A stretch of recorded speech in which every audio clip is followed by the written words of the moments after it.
ലോകയാൻ 2026 യാത്ര തിരിച്ച് ഇന്ത്യൻ നാവികസേനയുടെ പരിശീലന കപ്പൽ INS സുദർശിനി 216 ദിവസം നീണ്ടു നിൽക്കുന്ന ലോക പര്യടനമാണ് ലോകയാൻ 2026. ആദ്യമായാണ് സുദർശിനി ലോകയാൻ പര്യടനത്തിൽ പങ്കെടുക്കുന്നത്.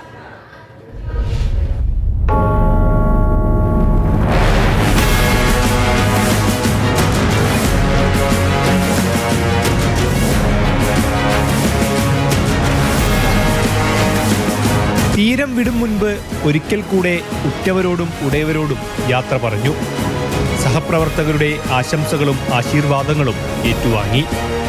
ഇനിയുള്ള 10 മാസക്കാലം INS സുദർശനിക്കൊപ്പം രാജ്യാതിർത്തികൾ താണ്ടി അവർ 80 പേരും ഒരുമിച്ചൊഴുകും.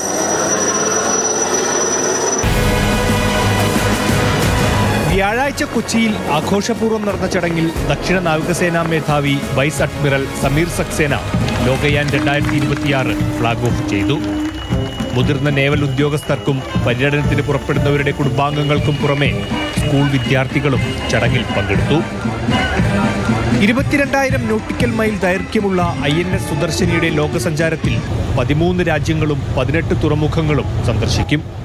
ഇതിൽ അമേരിക്കയിലും ഫ്രാൻസിലും നടക്കുന്ന ആഘോഷങ്ങളിലും സുദർശനി രാജ്യത്തെ പ്രതിനിധീകരിക്കും. As the ship sets sail from Kochi, which is aimed at Indian Navy's progress and to showcase Indian Navy's far-reaching capabilities of maritime heritage and seafaring capabilities, where we are able to operate at extended ranges in diverse maritime environments.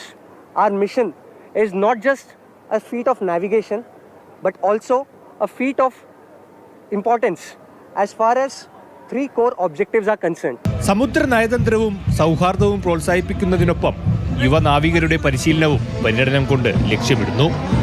നാവികസേന, തീരദേശ രക്ഷാസേന എന്നിവയിൽ നിന്നുള്ള പരിശീലന നാവികരാണ് പര്യടനത്തിന്റെ ഭാഗമാകുന്നത്.